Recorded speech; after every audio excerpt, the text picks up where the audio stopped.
Sejam bem-vindos, a turma que está aí, né? Quem não teve, quem não veio na semana passada. Então, meu nome é Hugo. Deixa eu só travar esse microfone de vocês aqui, só para não dar eco. Quem quiser falar qualquer coisa, é só abrir o microfone e clicar, ou então levanta a mão que aí eu libero aqui, tá? Tem alguns que não estão conseguindo acessar. Por quê? O que que tá pegando aí, João Pedro? Fala para clicar no link que eu mandei para Miliane, que aí naquele link vai dar certo. A sala do Moodle, vocês me falaram agora, né, que tá dando problema. Eu É, acho que alguns não estão conseguindo instalar o Zoom. tá, fala para entrar pelo computador, que você entrar direto não precisa instalar, não. Pode ir direto, pode ir pelo navegador, sabe? Mas se não pede para eles irem aí, qualquer coisa eu tô aqui no IF também. Tô aqui na minha sala. Então vamos lá. Então, para quem não me conhece, né? Quem não veio na primeira aula, meu nome é Hugo. Eu sou professor aqui no Instituto já há 11 anos aí. Sou médico veterinário e minha área de atuação é principalmente bovinocultura, né? Focada aí na parte de nutrição. Então, comigo, vocês vão ver uma disciplina que se chama Noções Básicas de Produção Animal. Essa disciplina, ao primeiro momento, o que tudo indica, ela vai ser substituída, né? Vai entrar depois um professor substituto, que aí é quem vai assumir ela. Então, por enquanto, comigo a gente vai ver, vocês vão conseguir ver a parte aí de bovinocultura de corte, a gente vai ver algumas coisas nesse sentido. Hoje, né, o objetivo dessa aula é que a gente apresente, ou que vocês vejam, como é que funciona o sistema de produção de bovinos, né? Como que a gente trabalha dentro do sistema de produção de bovinos. Não se preocupem, né? Eu sei que assim, ó, é uma disciplina que realmente ela é introdutória dentro do processo, então é uma disciplina inicial. O próprio nome da disciplina ela já coloca como noções básicas, né? Que a ideia é que todo mundo aí tenha o mesmo conhecimento de nível de sistema de produção e do que acontece dentro das fazendas. O que que a gente precisa entender dentro do processo? A gente precisa entender dentro de toda a cadeia produtiva do boi, né? Hoje, principalmente, o que a gente vai ver, a gente vai focar aqui no sistema de produção de bovino de corte. Então, como que a gente tem que entender e aí lembrem, né? Eu não gosto desse negócio de aula online porque eu acho que a gente fica muito distante, mas algumas das aulas a gente vai fazer aqui, principalmente por conta da emenda da disciplina, né? Mas qualquer coisa vocês podem falar, abre o microfone, fala aí, tira dúvidas. Isso aqui não é uma palestra, realmente é uma aula para a gente trocar ideia sobre isso, tá? Então, deixa eu só compartilhar minha tela aqui. Vou compartilhar como se fosse um quadro, e aí para vocês verem como que a gente consegue analisar isso aqui. Vou colocar aqui.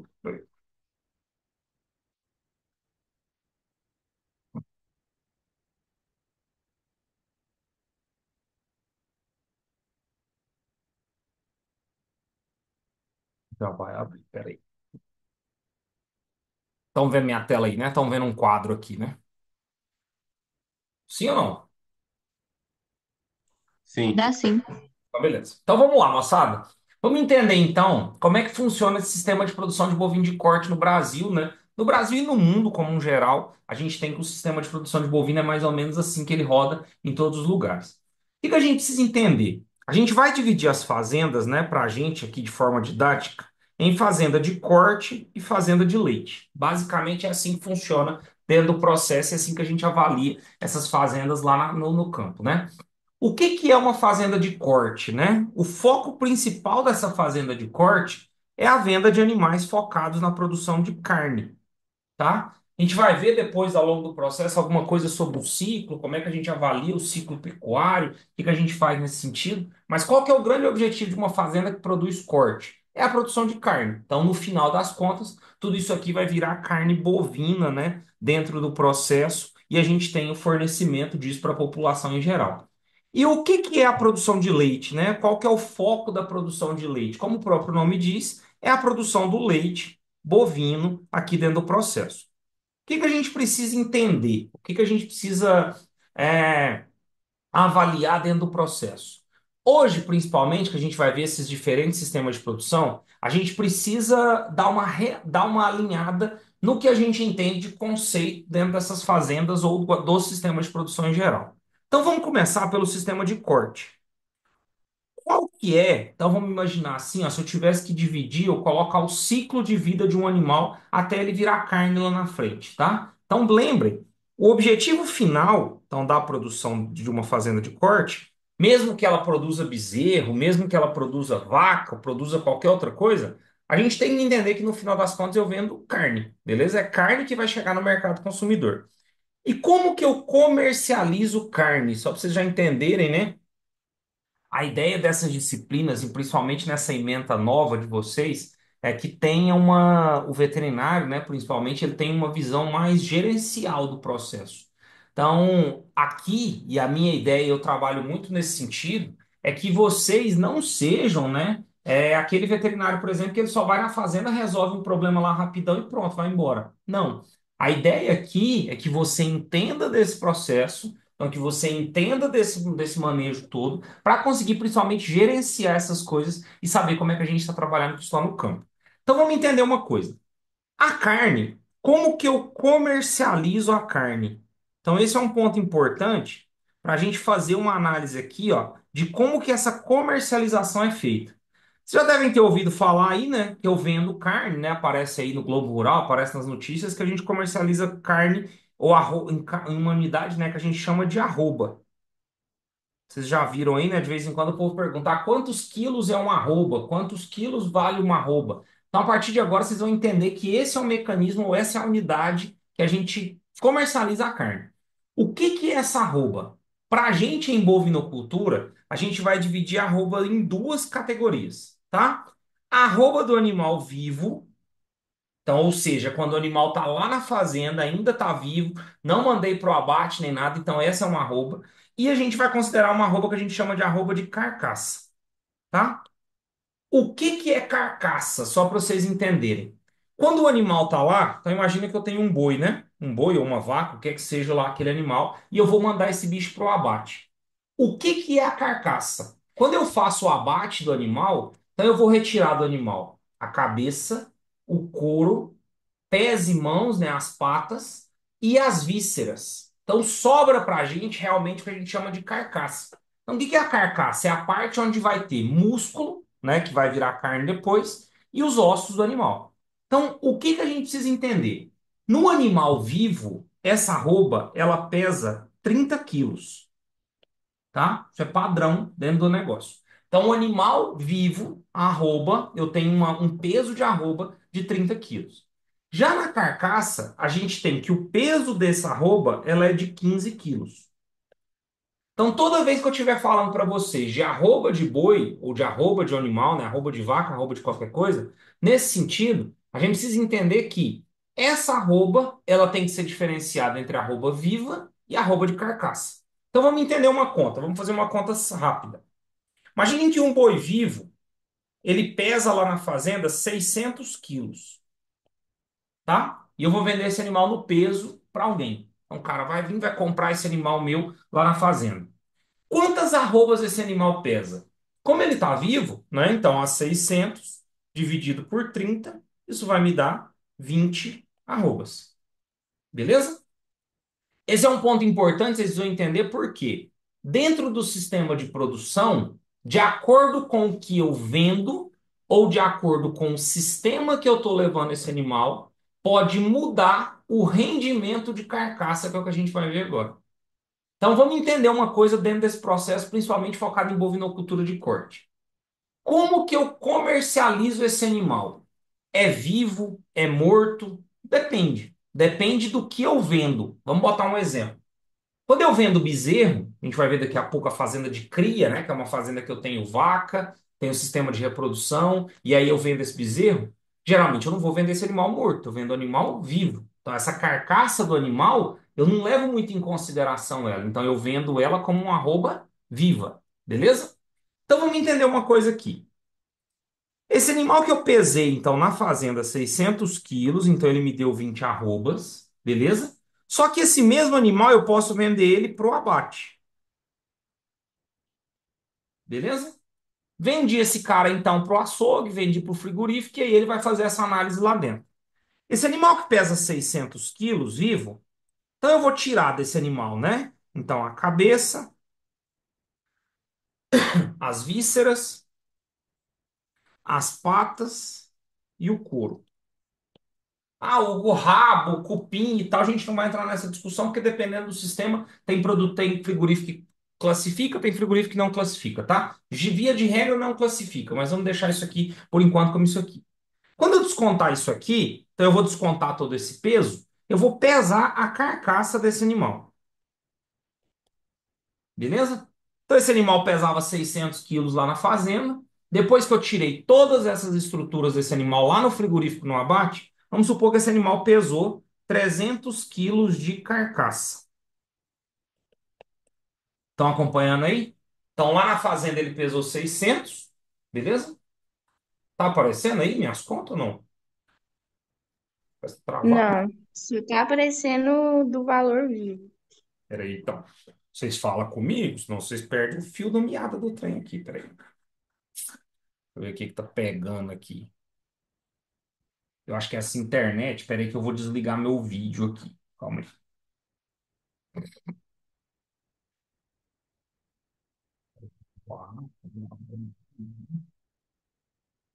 Vocês vai falando comigo, viu? Então depois eu não vejo aqui que vocês não estão aprendendo. Depois eu coloco para vocês e não estou sabendo. Vou desligar meu vídeo.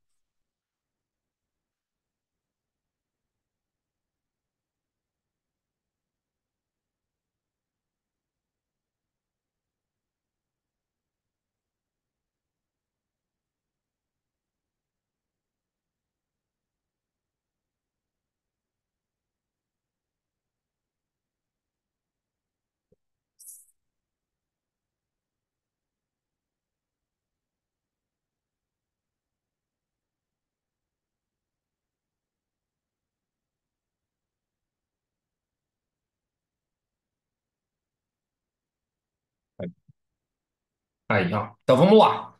A hora que vocês, se vocês não estiverem vendo aí, vocês me avisam, viu? Então vamos lá. Então vou voltar de novo na história. Então eu tenho esse animal, ó, de 600 quilos, beleza? Que eu descontei carcaça, víscera, pata e couro.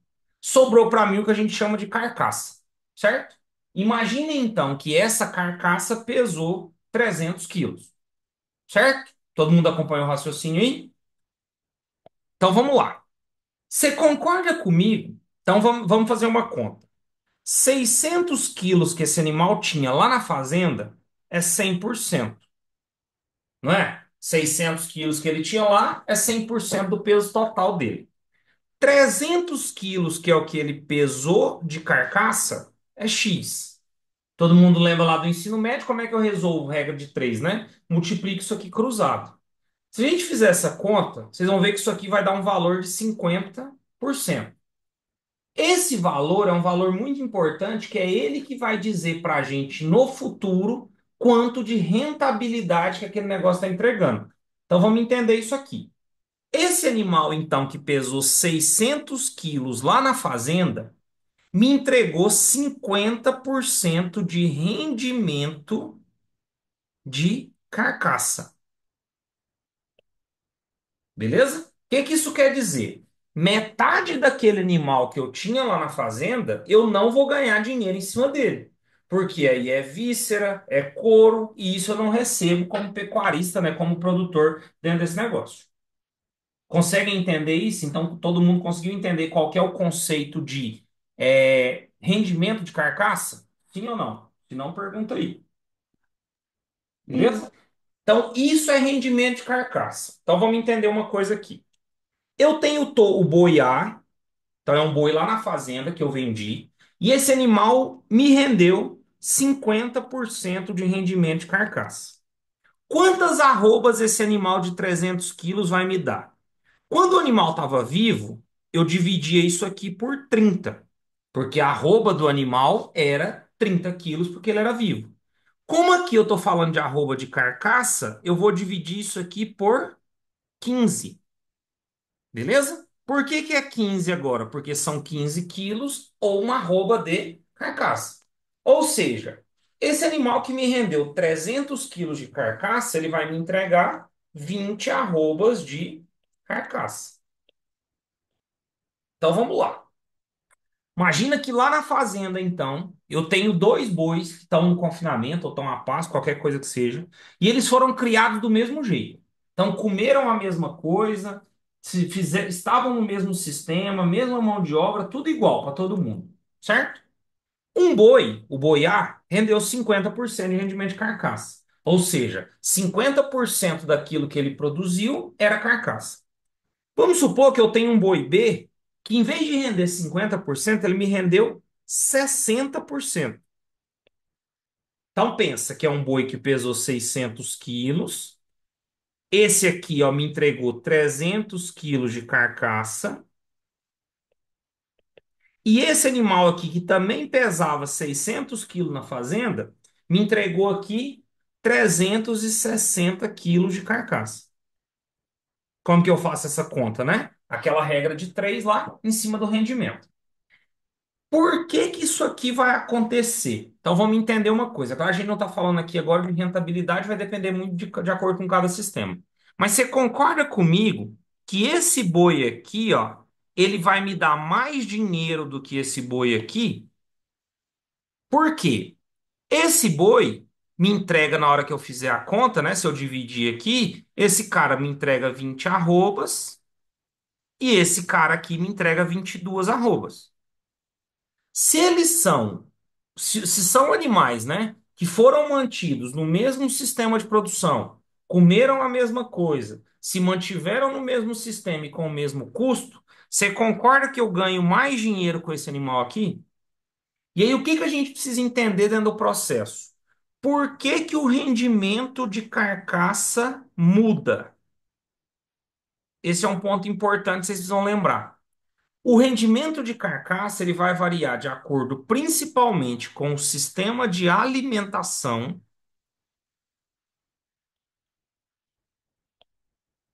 É 24 ou 22? Deixa eu pegar aqui quanto que deu 360 dividido por 15.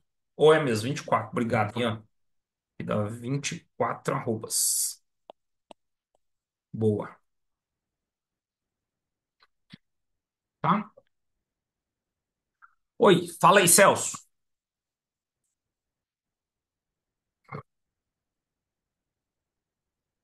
Se vocês quiserem abrir o microfone,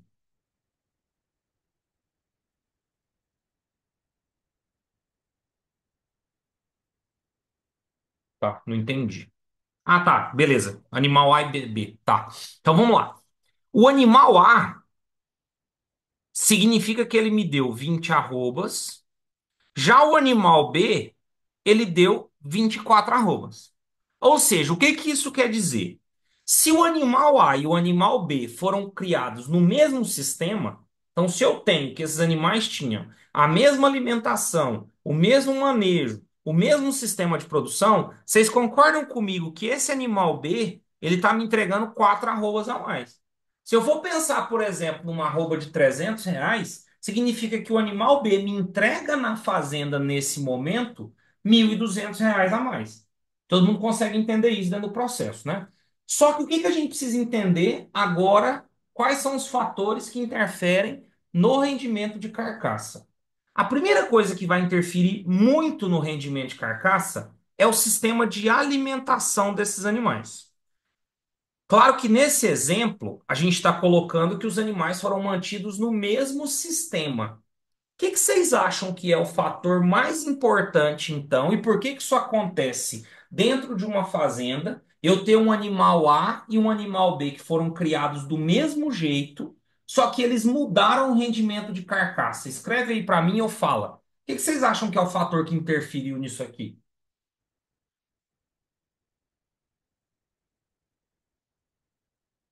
Bora, vocês falam comigo, senão eu vou botar vocês para abrir essas câmeras. Todo mundo vai ter que ficar com a câmera aberta aí. Ó, Felipe, genética. Ó, lembra de uma coisa, ponto importante. A gente vai ver daqui a pouco quais são os pontos que interferem em cada um desse aqui, né? No caso desse animal A e do animal B, eu estou falando que os dois foram mantidos no mesmo sistema. Se os dois foram mantidos no mesmo sistema, vocês concordam que a alimentação é a mesma? Essa história, por exemplo, de carga parasitária pode ser diferente, é claro que pode, porque né, um animal pode ser mais resistente ao outro, mas o principal fator que vai interferir nisso aqui é justamente a genética do animal. Porque pensa comigo, se eu tenho um animal, né, nesse caso aqui, sei lá, que ele tem um fígado maior do que o do outro, e isso a raça, por exemplo, pode interferir. Que ele tem um couro mais pesado do que o outro, ou que ele tem uma cabeça mais pesada do que o outro, você concorda comigo que esse animal ele vai ter um rendimento de carcaça diferente? A gente costuma sempre lembrar, quando vocês estiverem pensando em rendimento de carcaça, sempre lembrem da tilápia. Se vocês pegarem a tilápia, por exemplo, na natureza, né, o animal que está lá colocado no rio e tal, vocês vão ver que a tilápia lá da natureza ela tem uma característica muito diferente. Ela é um animal que tem uma cabeça grande, né, uma parte barbatana muito grande, umas membranas muito grandes, né? Isso interfere diretamente no peso do animal. Se você for pensar, por exemplo, uma carcaça de uma tilápia, né, melhorada geneticamente, vamos ver que ela tem um tamanho de cabeça menor, vísceras menores, por quê? Porque no final das contas ela entrega mais carne do que aquela carcaça daquela tilápia lá da natureza. Então, esse é um ponto importante, a gente precisa avaliar o seguinte: o principal fator que vai interferir no rendimento de carcaça aqui dentro das fazendas é justamente a genética do animal. Então, se eu tenho, por exemplo, vocês vão estudar isso em zootecnia geral. Aí eu comparo um animal Nelore, né, que é aquele animal branco, da cabeça pequena, chifre apontado para cima e tal, comparado, por exemplo, com o animal Angus. Angus é aquele já de pelagem mais escura, um animal europeu que vem sendo selecionado para outros pontos. Se vocês olharem, por exemplo, a maioria dos animais nesse caso, o animal Nelore, ele tem uma característica que ele tem traseiro menor. Então, o traseiro do Nelore, geralmente, proporcionalmente falando, ele é menor do que do Angus. No traseiro é onde estão os cortes mais nobres do boi. Então, é onde está a picanha, onde está, né, parte do contrafilé tá ali no lombo. Então, aqueles cortes ali geralmente são os cortes mais valorizados do animal. Então, pensa comigo. Se o meu animal Nelore ele tem uma, vamos dizer assim, ó, um traseiro menor e um dianteiro maior, você concorda comigo que pro frigorífico esse animal é pior muitas vezes do que esse animal aqui? Por quê? Porque esse animal Angus, esse animal que eu estou trabalhando com ele com uma genética diferenciada, ele pode ser comercializado, por exemplo, para outro tipo de mercado. Então, o primeiro fator que vai interferir diretamente no rendimento de carcaça é a genética. A gente já comentou sobre isso. O segundo ponto, e aí ele vai influenciar muito no rendimento de carcaça, é o sistema de alimentação desse animal. Vamos entender um negócio. Você concorda comigo que do jeito que a gente está falando aqui, esse animal ele vai ser abatido e eu vou tirar as vísceras desse animal. Se eu tenho um bicho, por exemplo, que ele está comendo pasto e eu tenho um animal que está comendo uma dieta de confinamento rica em grãos, essa dieta do animal a pasto, ela é uma dieta de valor nutritivo menor. O que que eu estou querendo dizer com isso? O animal precisa comer mais para desempenhar a mesma coisa. Enquanto que no confinamento usando grãos, o valor nutritivo é maior. Um exemplo que eu coloco é assim, ó. Pega um peixe que come folha. Então pega um peixe herbívoro na natureza. Na hora que você abre esse peixe, você vai ver que o trato gastrointestinal dele, né, o intestino, os estômagos em geral é muito grande. Por que que é muito grande? Como o alimento que ele come tem valor nutritivo pior, o corpo do animal se adaptou a ter mais pontos de absorção de nutrientes. Beleza. Isso favorece um pouco o trato digestivo dele para ele conseguir absorver mais. Quando eu tenho um animal, por exemplo, carnívoro, ou seja, um animal que come carne, como a dieta desse animal tem um valor nutritivo maior, você concorda comigo que o trato gastrointestinal dele pode ser um pouco menor? O que que isso vai interferir na gente? Para a gente aqui em rendimento de carcaça. Se o rendimento de carcaça, eu vou pegar o boi vivo e vou tirar, por exemplo, as vísceras desse animal, pensa, se eu tenho um animal que tem 100 quilos de víscera e eu tenho um outro animal que tem 200 quilos de víscera, você concorda que esse animal aqui vai ter um rendimento de carcaça maior? Por isso que nem sempre rendimento de carcaça quer dizer que o animal é melhor ou pior do que o outro. Vamos botar um exemplo claro para vocês entenderem? Se eu vou, por exemplo, eu vou na fazenda, então eu vou lá na fazenda do produtor, e eu tenho dois animais e eu tenho um negócio que eu não dou nos animais, vamos chamar que a gente chama de regime. Geralmente, para a gente pesar esses animais, o ideal é que eu dê um jejum nesses animais antes, para ter acesso, né? Para ele conseguir liberar um pouco do que está no conteúdo do trato gastrointestinal e aí a gente ter, saber realmente o que que ele tem de carcaça naquele ponto. Se eu tenho um animal, por exemplo, dois animais aqui, ó. Um que teve regime e que teve acesso à água, e o outro que não teve acesso à água. Então, os dois ficaram lá no pasto, os dois ficaram lá na fazenda, e aí eu fechei esses bichos no curral para vender. Um eu botei água e o outro eu não botei água. Você concorda comigo que se eu for pesar esse bicho aqui, ó, se eu for pesar esse animal que bebeu água na entrada do caminhão, ele vai ter um peso maior do que esse animal aqui, ó. Como esse animal que bebeu água tem um peso maior, quando eu for analisar o rendimento de carcaça, qual dos dois vai ter um rendimento de carcaça maior? O que bebeu água ou o que não bebeu água? Você concorda que é esse aqui? Porque pensa comigo. Esse bicho aqui, ó, esse que bebeu água, na hora que eu for pesar ele, ele vai ter lá, sei lá, ele bebeu 30 litros de água. Então, que vai dar 30 quilos a mais. Quando eu for lá no frigorífico, eu for tirar a carcaça dele e eu comparar o peso da carcaça com o peso do animal vivo, o peso dele vai ser bem menor. Só que aquilo não era carcaça, aquilo era água. E aí eu estou considerando que ele tem um rendimento de carcaça pior e tô, vamos dizer assim, né, penalizando aquele produto, penalizando aquele animal por conta de um erro de manejo. Então a gente tem que ficar muito atento quanto a isso. Por quê? Né? A partir de agora, vocês vão encarar o sistema de produção com outro olhar, né? Vocês não vão ser simplesmente, vocês não vão ver mais o animal simplesmente, né? Vocês vão chegar na fazenda e vão ver um boi, uma vaca e tal. Vocês vão imaginar que existe um sistema de produção envolvido ali dentro. E muitas vezes a gente está conversando nos lugares e o pecuarista, né, a equipe de técnico, fala: ah, mas o rendimento de carcaça da minha boiada é bom. Rendimento de carcaça analisado sozinho não quer dizer muita coisa. Por quê? Porque se o rendimento de carcaça, por exemplo, ele der alto ou der baixo, você concorda comigo que eu consigo, não é fácil, mas eu consigo manipular esses dados. Um outro ponto que influencia bastante no rendimento de carcaça é o tipo do manejo. Então vamos entender um outro processo aqui. Quando eu vou abater o animal, vocês vão ver isso lá em inspeção, né, lá no oitavo período.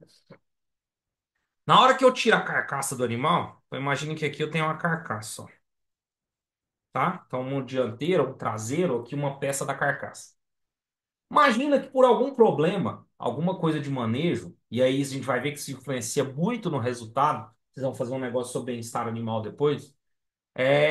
Por que que a gente se preocupa tanto com o bem-estar animal? Ou por que que o bem-estar animal é uma coisa que muita gente vem se preocupando com ela ao longo do tempo?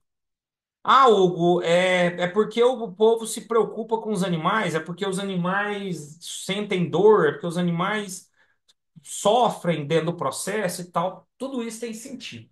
Mas a principal preocupação hoje com o bem-estar animal, então dependendo de onde vocês forem ver, né, tem esse nome BEA, ele está relacionado a um fator exclusivamente econômico. Então, quando a gente estiver falando disso nas fazendas, aquela discussão, ah, se o animal sente dor, antigamente existia um negócio se o animal tinha alma ou não.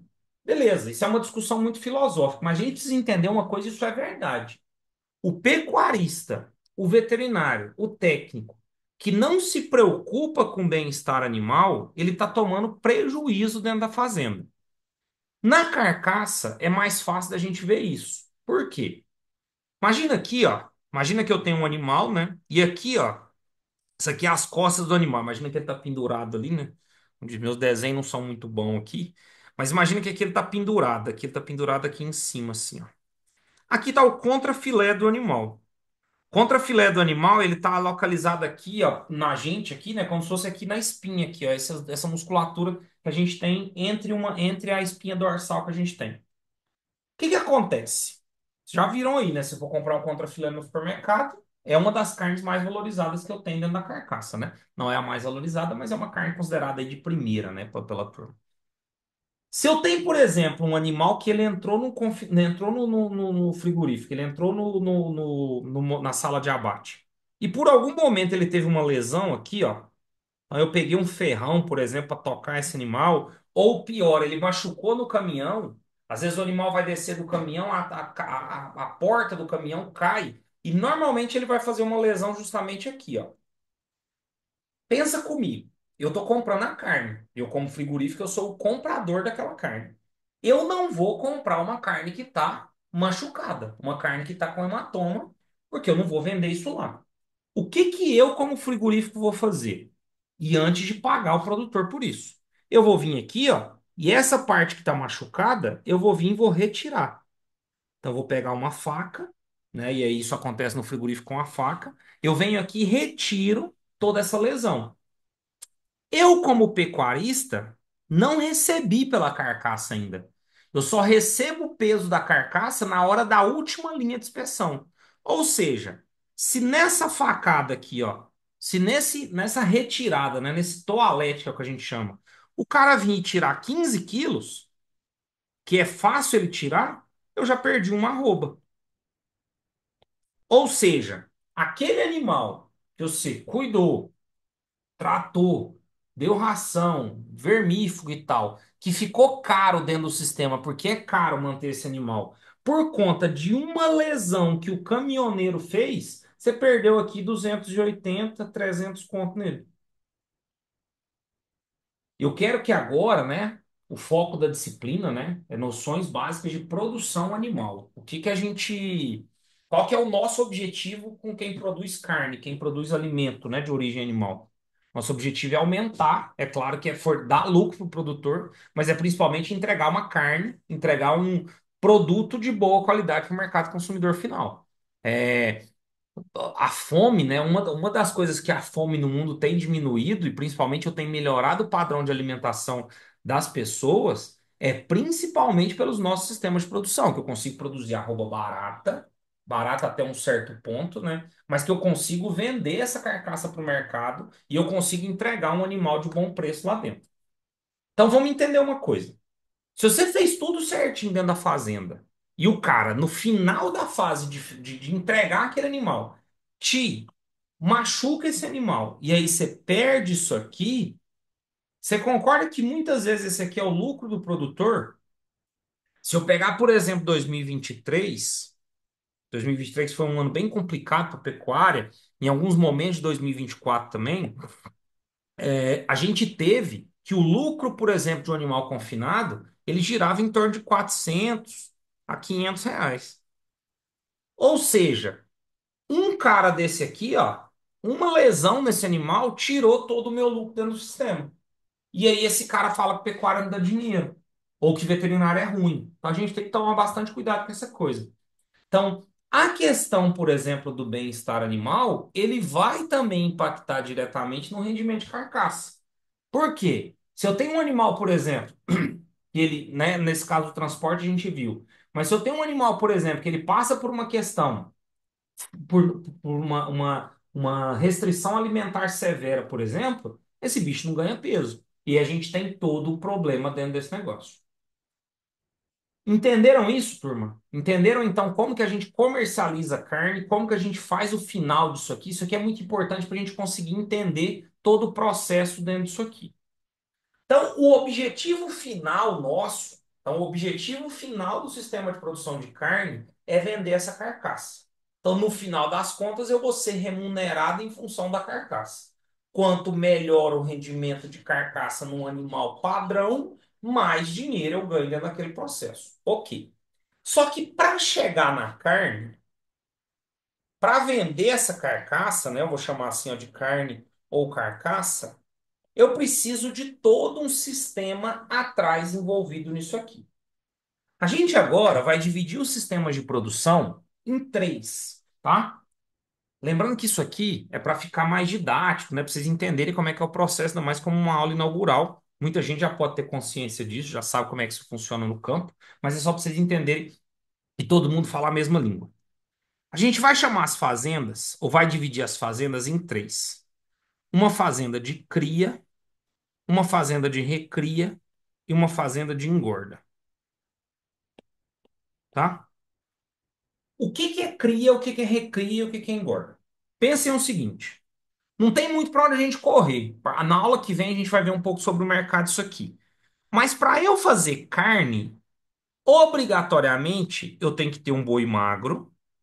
Tô chamando de boi porque normalmente o que a gente quer matar é macho, né? Fêmea a gente vai ver que eu posso abater ela também, mas agora a gente vai falar sobre isso. Antes de ser boi magro, esse animal tinha que ser um garrote. Vai ver agora o que que é isso. E antes de ser um garrote, ele era um bezerro. Beleza? Então, qual que é o ciclo de vida de um animal? Vamos entender dentro do processo. Então, ele nasce, vira bezerro. Depois que eu desmamo esse animal, ou seja, que ele sai de perto da mãe, ou ele desaleita da mãe, ele vira um garrote. Garrote é um animal jovem, aí ele vira um boi magro, e aí ele vai virar um boi gordo, e aí eu vendo esse animal. Para tudo isso aqui acontecer, existe uma cadeia muito complexa envolvida dentro desse processo. A fase de cria, geralmente, ela vai do nascimento até a venda do animal desmamado. Então, como que eu faço dinheiro numa fazenda de cria? Com a venda dos bezerros. Beleza? Então, vai chegar na época, eu vou pegar os bezerros, vendo esses bezerros, faço dinheiro dentro do processo. O que que o cara da recria faz? Ou a fazenda de recria? Eu compro esse bezerro ou essa bezerra, e aí eu vou com esse animal até a fase de garrote ou novilha. O que que é a fase de recria? A fase de recria, a gente vai ver depois, que ela é o principal gargalo da atividade. O que que isso quer dizer?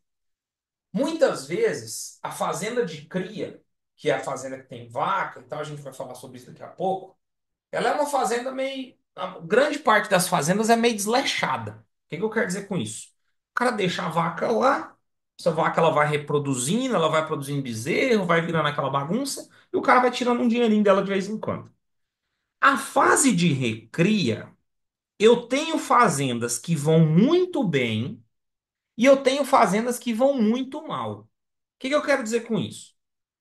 Dependendo do tamanho da sua fase de recria, então, por exemplo, se eu tenho que um animal entra na minha fazenda com 8 meses, que é quando eu desmamei ele, e ele vai ser abatido com 40 meses, essa fazenda demorou aqui dentro, ó, 32 meses para matar esse boi. Estão acompanhando, né? Se eu tenho uma outra fazenda, então eu vou falar de novo aqui, ó, fazenda A, fazenda B. Deixa eu pintar aqui para ficar mais claro. Então, fazenda A, fazenda B. A fazenda A, o produtor demora 32 meses para conseguir abater o boi. Já na fazenda B, ele compra um animal também com 8 meses, só que agora ele consegue abater esse animal com 30 meses. Ou seja, esse processo todo aqui dentro da fazenda durou 22 meses. Qual das fazendas dá mais dinheiro? Esse é um ponto importante. Claro que não é a ideia aqui, né? Isso a gente precisa de mais maturidade de vocês. Não maturidade de coisa, mas maturidade de conhecimento dentro desse processo para a gente fazer conta. Mas o que que a gente precisa entender? Esse produtor, produtor B, ele tem uma diferença clara do produtor A. A maior diferença entre esses dois é a nível de investimento. O que que eu quero dizer com isso? Esse pecuarista aqui, ó, o pecuarista A, Ele vai pegar esse bezerro, vai botar no pasto, vai comer mineral, vai comer ponta, vai comer capim e ele vai embora. O custo que esse produtor tem diário com esse animal, ou mensal com esse animal, é menor. Só que, em compensação, ele também tem um lucro menor dentro da atividade. Por quê? Porque existe um fator muito importante hoje na pecuária, que é o custo da terra. Durante muito tempo, pecuária foi levada como um negócio que o cara tinha lá, às vezes 10 mil hectares de terra e tinha 1.000 animais. E estava tudo ok, ele era rico. Hoje, com pressão ambiental, com a pressão da soja, com a pressão da agricultura, o nosso objetivo cada vez mais é produzir mais em uma menor área. Só que o que que a gente precisa entender? Pensa comigo, ó. Olha o raciocínio dessa fazenda A e da fazenda B. Esse produtor, no final das contas, eles vão vender a mesma coisa, tá? Vão vender carcaça, como a gente falou. Não é o mesmo animal, é claro, né? É um animal diferente. Esse produtor B pode receber um preço melhor ou não, depende do que ele estiver fazendo. Mas o que que a gente precisa entender? No final das contas, os dois vão vender carcaça. Os dois vão vender, lá no final das contas, a roupa de carcaça. Você concorda comigo que esse cidadão tem um investimento muito mais pesado por mês? Por quê? Princípio básico para o animal ganhar peso mais rápido é ele comer mais. Então, essa fazenda aqui, por exemplo, fazenda A, o produtor pode tratar ela só com mineralzinho, uma suplementação mais baixa. Aqui não. Aqui o produtor vai ter que entrar com proteinado, aqui ele vai ter que entrar com ração, aqui ele vai ter que ter um vagão, muitas vezes, para tratar desse animal. Ele tem mão de obra maior, ou seja, qual dos dois produtores tem mais risco dentro da operação? O produtor A ou o produtor B? O B. Porque você concorda comigo dentro do processo aqui que ele tem mais risco dentro do negócio? Ele, por exemplo, tratando esses animais, pode ser que morra alguns animais de uma intoxicação, por exemplo. Então, não significa que ele está ganhando mais dinheiro. Quase sempre sim. Quase sempre ele está ganhando mais dinheiro. Mas, para garantir que ele ganhe mais dinheiro ou não, ele precisa de todo um trabalho, um projeto, né? Analisando dentro disso aí. Beleza? Então, a recria, para a gente, é a fase mais crítica do sistema de produção. Porque eu tenho fazendas que fazem ela muito bem feita, que eu tenho uma recria rápida, com o animal ganhando peso rápido, e aí rapidão ele vai embora. E eu tenho fazendas que o animal fica muito tempo lá dentro. E o que que é a fase de engorda, né? Que é a última fase que a gente tem desses animais de produção de corte. É uma fase em que eu tenho o animal magro e eu vendo esse animal gordo. Então, basicamente, numa fase de engorda, eu preciso me preocupar com duas coisas somente: com comida, e aí a gente vai ver depois, né, quais são, vamos dizer assim, os tipos de regime de alimentação, se pode ser confinado, se pode ser a pasto, o que que a gente vai fazendo, e com o manejo. A gente vai ver, principalmente nessa disciplina, né? Aí vocês vão ver em outras disciplinas também. Antigamente a gente falava que existia um tripé da produção animal. A produção animal, então imagina aqui, né?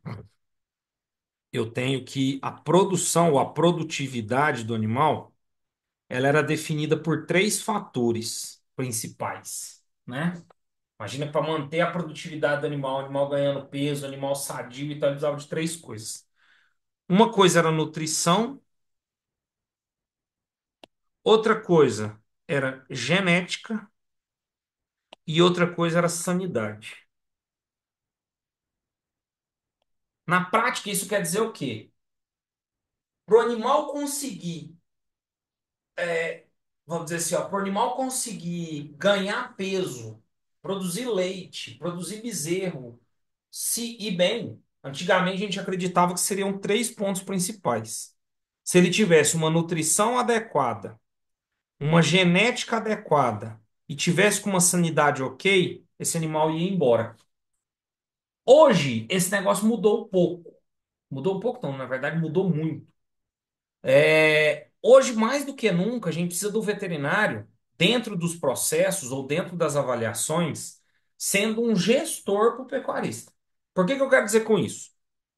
O pecuarista, para levar o negócio do jeito que ele leva, ou do jeito que ele aprendeu com o pai, do jeito que ele aprendeu com a família, aprendeu com a mãe e tal, ele não precisa da ajuda nossa.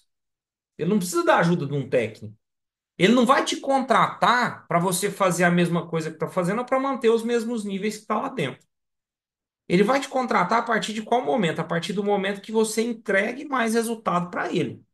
Se você vai num consultor, você vai num médico, você vai tentando resolver algum problema. Muitas vezes o produtor, e aí vocês devem já escutar falar isso bastante, o maior problema das fazendas hoje, dependendo da região, é a história da mão de obra. Então, muitas vezes você vê muito pecuarista falando que ele está largando a atividade porque ele não acha gente para trabalhar. Mas aí, muitas vezes, o cara não dá uma condição mínima para o cara trabalhar. A casa do cara é ruim, a alimentação é ruim, o cavalo que o cara monta não presta. Então, essas coisas todas vão impactando dentro do negócio. E existe um outro fator que a pecuária mostrou para a gente que ele é fundamental que o veterinário entenda, que é sobre o mercado do boi. Por quê? Antigamente, muito tempo atrás, como é que a turma ganhava dinheiro na fazenda? Eu comprava o bezerro, comprava bezerro baratinho naquela época, né? Tinha muito bezerro no mercado e uma demanda pequena. Botava isso no pasto e vendia isso aqui como boi gordo. Eu tinha grande extensão de terra, era aquele produtor que tinha muita terra à disposição, tudo na solta, tudo na larga, mão de obra barata, sal mineral barato, tudo era barato. E tinha um outro fator muito importante aqui dentro, que ganhava, que fazia a gente, fazia o pecuarista ganhar dinheiro sem fazer nada, que era um negócio que se chama inflação. A inflação ainda existe, é claro, ela acontece todo ano, mas o nível de inflação, por exemplo, que a gente teve antes do Plano Real, antes de 1994, a inflação brasileira, ela girava em torno de 2.000%, sei lá, 200%, 300%. Então pensa comigo. A única coisa que esse bezerro tinha que fazer para não fazer eu perder dinheiro era não morrer. Se ele não morresse, a própria inflação fazia com que eu ganhasse dinheiro com isso aqui. Tem até música disso, né? O cara fala assim: ah, meu juro tá no pasto engordando e crescendo. Já viram essa música, né? Ou seja, aquela pecuária antiga, que eu não me preocupava com essas coisas, mudou muito. Hoje, é fundamental que o pecuarista entenda de mercado. Por quê? Vamos pegar um exemplo do ano passado. 2024 foi um ano bem característico disso para a gente. Nas próximas aulas, a gente vai ver um negócio que chama ciclo pecuário, né? A gente vai falar sobre o mercado, como é que ele funciona e tal, e como que a gente define o preço do boi.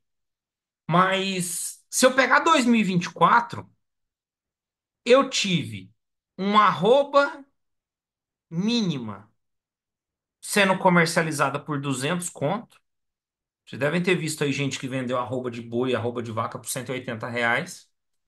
E eu tive, em alguns momentos, arroba sendo comercializada a 340, 330. Então pensa comigo.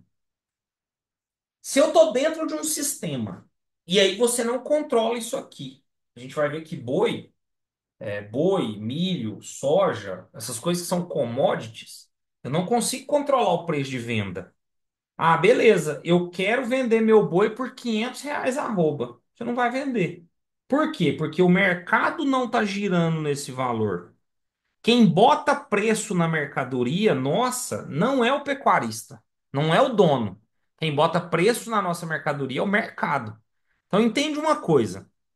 Como que eu faço um produtor ganhar dinheiro num cenário tão complicado igual esse aqui, ó? Arroba ano passado, em junho, maio mais ou menos, junho, bateu esse preço. Ninguém queria. Tinha carne demais à disposição, muita vaca morrendo. Chegou em novembro, outubro, novembro, a arroba bateu esse preço. Então, se eu sou um cara que eu não entendo de mercado, ou se eu sou um pecuarista que eu só estou preocupado com a produção e eu não me preocupo com estratégias de comercialização, você concorda que você está perdendo dinheiro? E o pior, nesse caso, quase sempre alguém está ganhando. E aí a gente não vai entrar, eu não concordo com discussão política, de confinamento, de frigorífico, de lei da conspiração, não. A gente controla, ou a minha ideia é que vocês tenham conhecimento do que a gente consegue controlar dentro da fazenda. Eu não controlo o preço de venda. Isso é impossível. A gente não consegue saber que preço que eu vou vender. Eu não consigo controlar o preço que eu vou vender. Mas existem estratégias que eu posso trabalhar, por exemplo, travando o preço. Uma das operações, por exemplo, que a gente tem que trabalhar é com bolsa, mercado futuro. Não vai perder tempo com isso aqui, porque isso é uma coisa muito específica. Mas cada vez mais o veterinário, né? Vocês lá no campo, precisam entender disso. E muitas vezes não é saber operar para o produtor. Trabalhar com bolsa é um negócio complicado. O cara tem que saber de mercado e tal. Mas você tem que ter condições de conseguir entregar para aquele pecuarista uma condição adequada nesse sentido. Senão a gente começa a ter problema, tá? Vamos entender aqui, para a gente finalizar essa parte, principalmente sistemas de produção, o que que envolve a cria. Então, o que que eu tenho na cria? Eu tenho matrizes, beleza? Em reprodução, e aí depois a gente vai ver que essa reprodução ela pode ser com monta natural, né, com touro, ou pode ser com inseminação artificial. E nesse caso eu tenho a venda dos bezerros. Opa, travou aqui, peraí. Então eu tenho a venda dos bezerros ou das bezerras. Beleza? Então geralmente uma fazenda de cria é assim. Então eu tenho lá vaca, essas vacas vão reproduzindo, e aí na medida que elas vão reproduzindo eu vou vendendo os bezerros. Tem gente que vende tudo, tem gente que vende só macho, tem gente que vende os machos, segura as fêmeas e repõe, tem gente que vende tudo e entra comprando no mercado. Cada fazenda é uma fazenda, tá? Qual que vocês acham que é o maior gargalo da fazenda de cria? A gente acabou de falar que o maior gargalo da fazenda de engorda são duas coisas, né? Alimentação, principalmente dos animais. E tem que ficar claro que quanto mais eu gasto, nem sempre mais eu lucro. E a parte de comercialização. Qual que vocês acham que é o maior gargalo ou qual que é o maior problema das fazendas de cria no Brasil? Fala comigo, abre o microfone aí. Só eu tô falando, tô cansei. Ó, o Celso comentou, preço da terra. Pensa que preço da terra é um negócio que vai impactar direto em todo mundo. Pensa só na cria. O que que vocês acham? Pensa comigo assim, ó. Para quem não tem noção nenhuma de gado, assim, ó, né? Isso não tá errado, vocês estão aqui é para aprender mesmo. Mas só para vocês entenderem como é que funciona o ciclo de um negócio. Eu tenho uma bezerra que ela vai nascer hoje. Então, essa bezerra nasceu dia 25 de fevereiro. Beleza? Então, aqui, ó, 25/2. Esse animal vai ser desmamado, então, ou seja, ela vai sair do pé da vaca. Depende muito da fazenda. Tem fazenda que faz com 6, tem fazenda que faz com 7, com 8. Vamos colocar 8, que é o geral aqui, que muita gente gosta de desmamar com a cidade. Então, em outubro de 2025, ela vai ser desmamada. Beleza? O que que é o desmame? Pega esse animal, ele estava mamando na vaca e comendo pasto e tal. Eu tiro esse animal do pasto, tiro esse animal de perto da vaca, e aí ela vai ser desmamada. A partir desse momento, a gente dá o nome dela de uma novilha. Beleza? Então, bezerra vai até a fase de desmame. Depois que desmama, eu tenho a novilha. Quando que essa novilha vira uma vaca? Quando que isso vai acontecer? Quando acontecer o primeiro parto desse animal. Beleza? E aí pensa comigo. Eu tenho uma fazenda de cria. Então a minha fazenda vende bezerro. Qual que é o maior objetivo de uma vaca numa fazenda de cria? É justamente produzir bezerro. Ou seja, para produzir bezerro, obrigatoriamente essa vaca tem que parir. E aí, quando que essa novilha ou essa bezerra vai parir? Tem fazenda que isso aqui vai acontecer em 2027. Tem fazenda que isso aqui vai acontecer em 2028. Tem fazenda que isso aqui vai acontecer em 2029. Por quê? Lembra que eu comentei que o maior gargalo da nossa atividade no geral é a atividade de recria? Se eu sou uma fazenda, por exemplo, que eu não trato direito, os animais ficam lá comendo pasto ruim, na seca passa fome, perde peso e tal. Você concorda que a minha novilha demora a ter condições de emprenhar?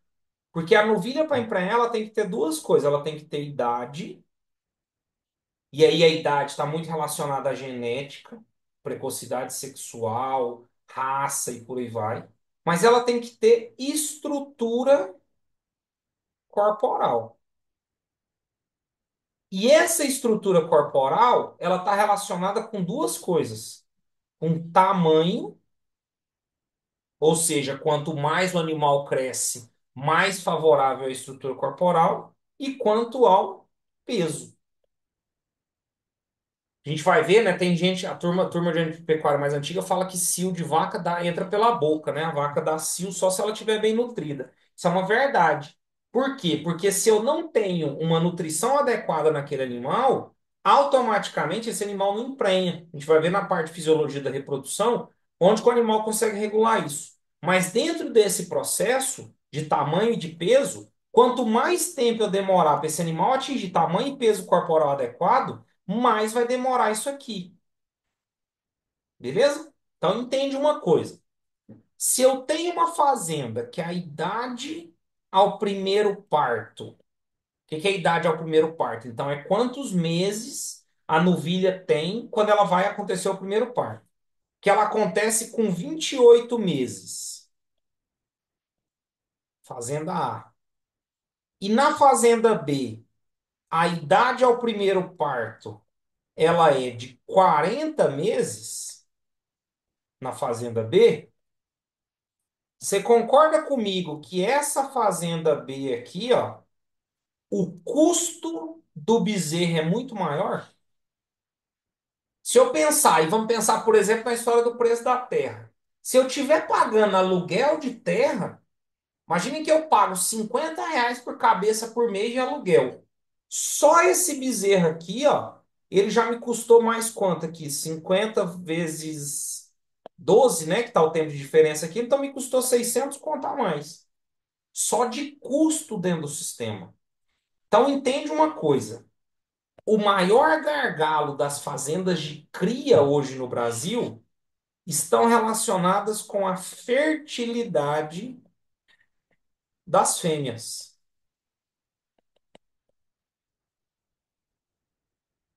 Então, o que que acontece dentro do processo? Como as fêmeas, geralmente dentro do sistema, têm maior ou menor fertilidade, isso vai impactar diretamente no resultado final.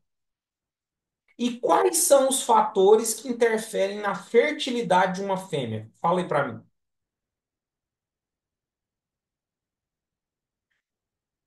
Vocês conversam comigo, eu vou botar vocês para abrir essas câmeras, não vou dar falta para todo mundo. Fala aí. O que que interfere na fertilidade de uma fêmea? Ó, alimentação boa, bem-estar animal, o que mais? Nutrição, manejo, o que mais? A gente vai ver depois, né, quando a gente estiver falando de manejo reprodutivo, uma história que se chama IATF. O que que é IATF? Significa inseminação artificial em tempo fixo, tá? O que que é esse negócio? Esse é uma das coisas que veio para ajudar bastante a pecuária, né? Não só a nível, não só no Brasil, mas a nível mundial, que é o seguinte. Antigamente, o que que eu precisava para emprenhar uma vaca? Então, eu precisava da vaca, precisava do touro, né? O touro lá na fazenda, andando atrás dessas vacas e cobrindo essas vacas. Dentro do processo, a vaca, a gente vai ver que ela dá cio de 21 em 21 dias. A cada 21 em 21 ela ovula e aí ela manifesta cio. Ovula, manifesta cio. Manifesta cio e depois ovula, né? Dentro desse processo, o que que acontece? Dependendo da quantidade de touro que eu tinha para cada vaca, um touro conseguia emprenhar a vaca, ou às vezes ele não conseguia emprenhar essa vaca. Então, o que que acontecia? E a gente tem que entender que o processo de reprodução, ele é um processo físico, né? Então, eu preciso que o touro cubra essa vaca, ejacule com volume suficiente, qualidade suficiente para emprenhar essa vaca. Então, muitas vezes, eu tinha lá um touro para 40 vacas. E a minha taxa de fertilidade era baixa. Quando eu ia analisar a taxa de concepção, vocês vão fazer depois, né, um material para casa e a hora que acabar essa aula aqui sobre índices zootécnicos, a taxa de concepção era baixa. E aí muitas vezes eu botava a culpa no touro. Mas nem sempre a culpa é do touro, porque ele não tem nem volume de ejaculado suficiente para conseguir emprenhar essas vacas. E além disso, eu tinha um problema. Com a história do melhoramento genético, um touro se tornou um negócio muito caro. Por quê? Porque se a gente sabe que o melhoramento genético é importante, não tem como eu ficar comparando, por exemplo, um touro de boiada com um touro que a gente chama de central, né? Ou um touro melhorador. Sei lá, eu ia comprar um touro aí bom, ele custa 20 mil reais para cobrir a campo. Mas eu tenho animais melhoradores que valem 2 milhões de reais. Qual que era a chance de eu, como um pecuarista pequeno, ou um pecuarista que tem 50, 100 vacas, comprar um touro deste de 2 milhões? É zero, nunca ia comprar. Então, o que que a turma desenvolveu? Ela desenvolveu técnicas de inseminação. Então, agora eu boto um touro desse na central, coleto o sêmen desse bicho, congelo, e no que eu congelo eu mando para todo mundo, e todo mundo vai fazer a inseminação. Só que qual que foi o problema da inseminação, principalmente quando ela começou no Brasil? Para eu inseminar uma vaca, ela tem que estar no momento correto de ser inseminado. E a vaca tem uma característica que ela tem uma ovulação depois da manifestação do cio. Então o que que acontece? O touro não, o touro tá lá com a vaca o tempo inteiro, então ele conhece mais do que ninguém ela, né? Então ele consegue sentir cheiro, avaliar comportamento, então ele tá lá com ela o tempo inteiro. Mas a gente não consegue fazer isso. Então o que que acontecia? Muitas vezes a vaca dava cio e eu não via, eu perdia o cio. Ou o que acontece também, a vaca não manifesta cio, o cio dela é silencioso. E aí eu não conseguia inseminar essa vaca. O que que a turma foi lá e fez? Ela criou um protocolo medicamentoso. Então, a partir de agora, eu vou aplicar um monte de remédio nessa vaca, um monte de medicamento nessa vaca. E esses medicamentos vão sincronizar o cio para eu inseminar todo mundo junto. Quando eu inseminar todo mundo junto, a gente vai ter uma taxa de prenhez boa ou ruim, dependendo do que eu estiver fazendo. Só que a gente vai ver que dependendo do que eu estiver produzindo dentro da fazenda, a gente leva a vários problemas esse manejo de inseminação, tá? Então, assim, ó, hoje a taxa de fertilidade que a gente comentou que é um ponto, um gargalo muito importante dentro da fazenda, ele depende principalmente de manejo, de alimentação e de estratégias reprodutivas. Dependendo do que eu estiver fazendo, a gente vai ter problema em cima disso aí. Entendido isso aí, turma? Entenderam como é que funciona esse sistema de produção? O que que a gente vai avaliar quando a gente estiver falando de cria, quando eu estiver falando de engorda, quando eu estiver falando de manejo de carcaça, todo mundo consegue entender isso? Sim ou não? Fechou? Ó, então é o seguinte, o que que eu vou fazer agora? Vocês têm uma atividade para fazer, né? Era para fazer para dar tempo para terminar agora, mas como não vai e vocês estão com um problema no Moodle, vocês resolvem esse problema do Moodle e aí eu vou botar a atividade lá no Swap. O que que vocês vão fazer? É a atividade de hoje, né? Inclusive, ela vai valer como um negócio. Vocês vão pesquisar, vocês vão colocar. Vou até abrir minha câmera aqui. Os principais, anota aí, ó. Os principais indicadores zootécnicos estão na pecuária de corte, tá?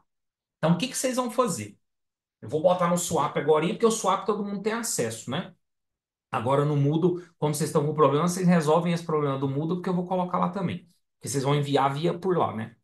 Então vocês vão fazer uma pesquisa, e aí vocês podem botar isso aí, eu vou deixar isso aberto até sexta-feira, pra vocês conseguirem entregar, sobre os índices ou indicadores zootécnicos na pecuária de corte.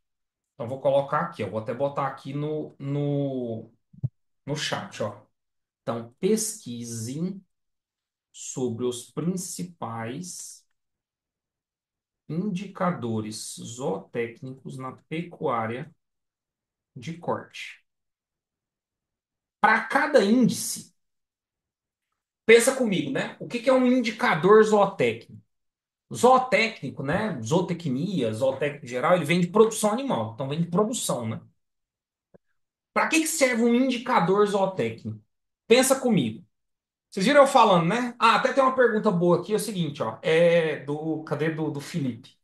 Qual das áreas dá mais lucro? Cria, recria ou engorda?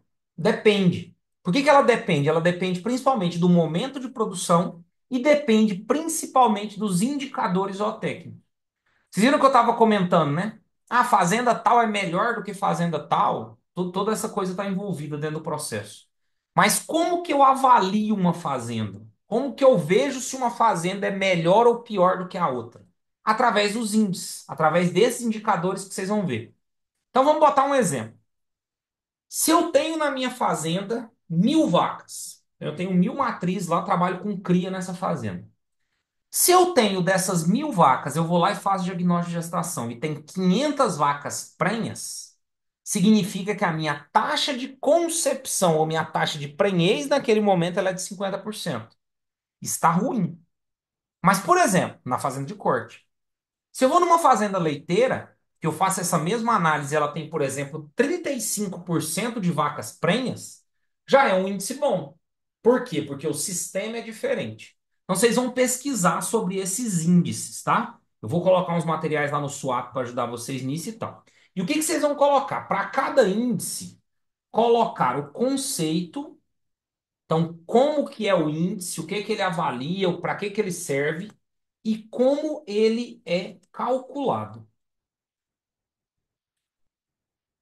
Beleza? Vocês vão ver lá os índices que eu vou colocar, né? São pelo menos uns 15 índices aí que vocês vão colocar, e isso na pecuária geral. Então, taxa de desmame, taxa de concepção, taxa de serviço. Então, todos esses índices vocês vão ter que pesquisar, eu vou colocar quais são eles. Entendido isso aí? Então, ó, o que que eu vou fazer? Deixa eu abrir aqui pra vocês verem. Pera aí, deixa eu só abrir aqui. Deixa eu compartilhar. Vocês vão lá resolver esse BO do Moodle de vocês. Eu já vou mandar uma mensagem para a turma da secretaria também ali. Mas quem tiver por aqui já vai lá, aqui, ó. O Moodle, beleza, né? Vocês não estão tendo acesso, mas no Swap eu vou colocar aqui, ó. Então no Swap vocês vão vir. Então vai minha tela, né? Então vocês vêm aqui, ó, né? Noções básicas de produção animal. Aí tá vendo aqui, ó, vocês vão vir em trabalhos. Eu vou até já solicitar aqui, ó.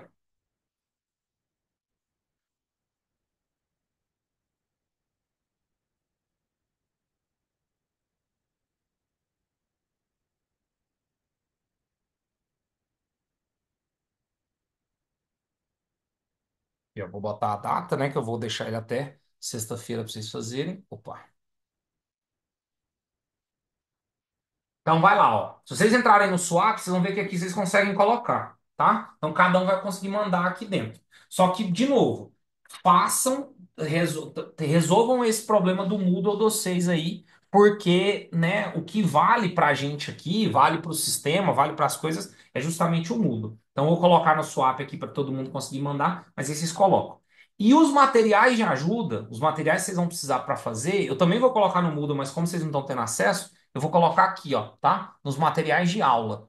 Então aqui dentro vai ter um material para ajudar vocês nesse negócio aí. Beleza? Entendido? Sim ou não? Sim. Não, não precisa ser manuscrita, não. Pode ser digitada ou manuscrita. Quem quiser fazer manuscrita, pode. Aí na hora que vocês forem fazer, é só vocês fazerem em PDF e coloca lá e sobe. Tá bom? Deixa eu ver quem tá aí. Peraí, deixa eu fazer chamada aqui.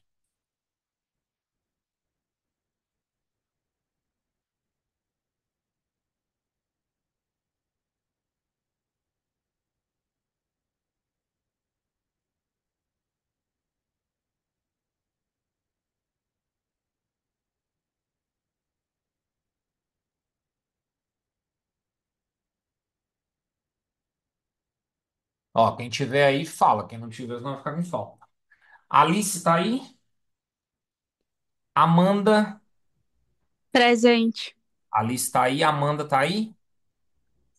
Deixa eu ver, deixa eu ver se eu consigo ver pelo chat aqui. Acho que eu não consigo. Aqui, participantes. Deixa eu ver. Alice tá aí. Amanda não tá aí, não, né? Amanda não. Ana Carolina tá aí? Se Não. for Duarte, presente. A Duarte tá. Gonçalves tá aí? Não. Anitta tá aí? Eu tô. Eu tô quem? Anitta? É, Ana Carolina. A Ana. Hugo, Oi, você tá me escutando? Eu tô presente. quem que eu sei? Amanda, eu respondi no chat. Ah, tá, mas com o chat eu não tô conseguindo ver aqui. Ah, você tá como Ah, tá. usuário? Tá. Anitta, Ana Laura tá aí? Tá. Ô, An- Ana Laura. Antônia tá aí? Não. Bruna? Presente. Carlos Eduardo? A Antônia está presente, viu, professor? Ela só mandou aí pelo chat. Quem? Carlos Eduardo tá presente. Carlos Eduardo tá aí. Carlos Eduardo Garcia tá aí? Celso tá aí. Eduardo Marques tá aí? Presente, professor. Emily? Emily tá aí. Felipe tá aí. Acho que eu vi o Felipe, né? Professor, o Eduardo tá aqui, viu? Ó, Eduardo. Tá, beleza. Aí, Coloquei. Gabriel Felipe tá. está aqui também, presente. Felipe, Gabriel. Gustavo tá aí? Gustavo da Silva, Gustavo Monteiro. Gustavo Monteiro tá presente. Sou eu. O da Silva não. Hanna tá aí? Isabela, Presente. Jenny, João Pedro, Júlia. Júlia tá. Presente. Camille. Presente. Aqui. Quem tá aí? Hanna. Hanna. Professor, Tô Oi. aqui o senhor também. não. É o Celso, o senhor não colocou minha presença, só falou. Que eu boto é a falta. Quem tá com zero aqui é porque tá presente. Se eu botar a falta aqui, vocês não me falam. Kelly tá aí? Presente. Larissa, Lauana, Presente. Luiz Miguel, presente. Manuela, Presente. Marco, Maria Alice, Presente. Maria Eduarda, Presente. Maria Eduarda Simões, Presente. Maria Fernanda, Maria Sirlene, Matheus, Miliane, Presente. Raika, Rair, Presente. Rian. Rian tá aí? A Raika tá presente. Quem? A Raika. Raika tá presente. Vocês ficam ligados. Você vai ficar com falta. Próxima vez eu vou botar todo mundo pra abrir a câmera, viu? Hoje eu tô liberando porque tá de boa. Hoje é a primeira vez, vocês estão copiados. Da próxima vai todo mundo abrir essas câmeras. O Stani tá aí? Não. Professor Matheus também tá presente. Matheus Pereira? É. O Stani, Vinícius Júnior. E a Maria Sirlene também tá presente. Ela colocou no chat. Maria Sirlene. Vinícius Júnior tá aí? E a Yasmin? Não. Eu não sei se o senhor colocou presença pra mim, que eu não tava conseguindo abrir o áudio. Quem que é você? A Emily. Emily. Botei. Fechou? Se tiver alguém ficado aqui, vocês me manda lá no coisa lá que a gente organiza. Então é isso, turma. Eu vou colocar o material. Vai lá atrás do pessoal da secretaria para arrumar o negócio do Moodle dos seis, que a gente vai colocar os materiais lá. A gente volta essa semana. Ah, na semana que vem não tem aula, né? A gente volta na outra. Fechou? Fechou. Falou, turma. Um abraço. Falou, professor.